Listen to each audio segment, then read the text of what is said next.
Welcome friends. दुनिया के कुछ अमेजिंग फैक्ट्स जो आपको हैरान कर देंगे। Fact number 9। अमेरिका के वैज्ञानिकों ने एक ऐसी बंदूक का आविष्कार किया है जिसे उसके मालिक के अलावा कोई और इस्तेमाल नहीं कर सकता। इसे स्मार्ट गन का नाम भी दिया गया है और ये गन तभी यूज़ की जा सकती है जब वो अपने ऑथराइज यूज़र के हाथ में हो। दूसरा इंसान इस बंदूक को अपने हाथ में लेकर कितनी भी कोशिश क्यों ना कर ले, इस बंदूक का यूज़ नहीं कर सकता। वैसे दुनिया में हथियारों के गलत उपयोग को देखते हुए स्मार्ट गन हथियारों की दुनिया में क्रांतिकारी बदलाव ला सकता है। Fact number 8। ट्रांसलेशन ऐप्स ने दुनिया में इंसानों के द्वारा बनी भाषाओं की दीवार को तोड़ दिया है। इंसान के बीच भाषा की बाधा खत्म करने के बाद अब ऐसी ऐप्स तैयार की जा रही हैं जो जानवरों की आवाज़ को भी ट्रांसलेट कर सके। जी हाँ, अमेज़न कंपनी के पूर्व इंजीनियर जेवियर सेंचे ने एक ऐसी ऐप को तैयार किया है जो कि बिल्ली की मियाऊ को हमारी भाषा में ट्रांसलेट कर सके।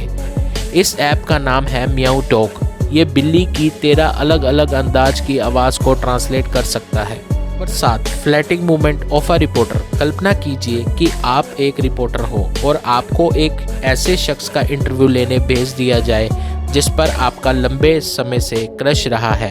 तो फिर ऐसा होता है जैसे इस रिपोर्टर स्टेसी थॉम्पसन के साथ हुआ। Reporter Stacy Thompson body builder Flex Lewis का इंटरव्यू ले रही थी।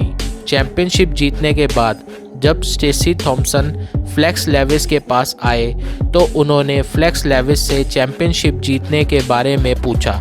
रिपोर्टर को जवाब देते हुए फ्लेक्स इमोशनल हो गए और उन्होंने बताया चैंपियनशिप जीतने के बाद वो लगातार रो रहे हैं और उन्होंने कैंसर से पीड़ित अपनी माँ को भी याद किया।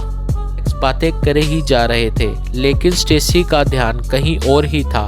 उनके फेस के एक्सप्रेशन को देखकर समझा जा सकता था वो क्या चाह रही थी और अपने आप को बार बार कंट्रोल करने की कोशिश कर रही थी। आगे आप खुद समझदार हैं, ऐसी रिपोर्टिंग शायद ही कभी देखने को मिलती हो।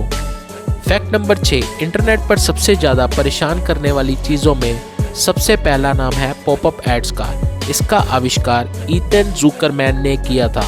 उन्हें अपने इस आविष्कार पर गर्व तो है लेकिन लोगों को होने वाली परेशानी की वजह से उन्होंने इस आविष्कार के लिए माफ़ी भी मांगी है। नंबर 5। इयान जोन्स नाम के एक ब्रिटिश चैरिटी वर्कर चैरिटी से रिलेटेड कामों के लिए इंडिया आए हुए थे लेकिन कोरोना वायरस की वजह से वो इंडिया में ही फंसे रह गए।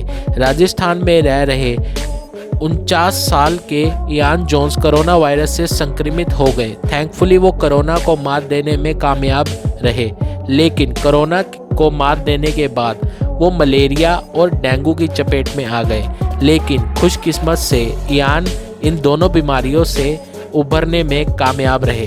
3 बार मौत को हराने के बाद भी मौत ने उनका पीछा नहीं छोड़ा और पिछले कुछ टाइम पहले ही उन्हें एक कोबरा सांप ने काट लिया लेकिन इस बार भी वो मौत को हराने में कामयाब रहे और कोबरा जैसे जहरीले सांप से भी बच गए। अब उन्हें हॉस्पिटल से छुट्टी मिल गई थी और अब उनका बेटा उन्हें वापस इंग्लैंड ले गया। नंबर 4। अमेरिका चुनाव के बाद से चारों ओर कमला हैरिस और भारत से उनके संबंधों की चर्चा हो रही है लेकिन आपको बता दें कमला हैरिस के साथ ही एक और अमेरिका की महिला है जिनके ऊपर बड़ी जिम्मेदारी सौंपी गई है। माला एडिगा नाम की इस महिला को जो बाइडेन की पत्नी यानी फर्स्ट लेडी पुलिस डायरेक्टर के रूप में स्थापित किया गया है। माला का संबंध कर्नाटका से है। इनके पिता सन 1960 में अमेरिका चले गए थे और इनका जन्म अमेरिका में ही हुआ है। नंबर 3। पार्क के अनुसार वर्ष 2020 का IPL 400 billion viewing minutes cross करने वाला दुनिया का पहला स्पोर्ट्स टूर्नामेंट बन गया है। इस बार के आईपीएल को कुल 405 मिलियन व्यूवर्स ने देखा। व्यूइंग मिनट्स में तो हमने इंटरनेशनल रिकॉर्ड बना ही डाला है लेकिन जितनी दीवानगी हम आईपीएल के दौरान दिखाते हैं यदि हम उसका आधा भी हॉकी और फुटबॉल के लिए दिखाने लग गए तो देश में इन खेलों के हालात भी सुधर सकते हैं। नंबर 2। आज मोबाइल फ़ोन हमारी ज़िंदगी का एक महत्वपूर्ण हिस्सा बन चुका है लेकिन क्या आप जानते हैं भारत में मोबाइल सर्विस शुरू होने पर सबसे पहले फ़ोन किसने किया था? ये उपलब्धि पश्चिम बंगाल के तत्कालीन मुख्यमंत्री ज्योति बासु के नाम पर दर्ज है। 31 जुलाई 1995 में ज्योति बासु ने नोकिया मोबाइल का उपयोग करते हुए तत्कालीन केंद्रीय संचार मंत्री सुखाराम को देश का पहला मोबाइल कॉल किया था।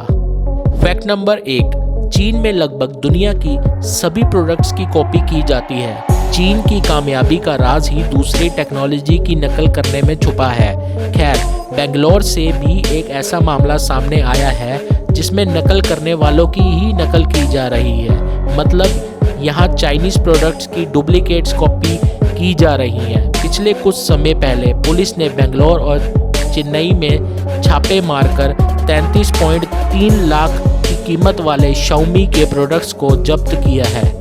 Xiaomi ने बयान जारी कर लोगों से फेक प्रोडक्ट्स से बचे रहने की अपील भी की है।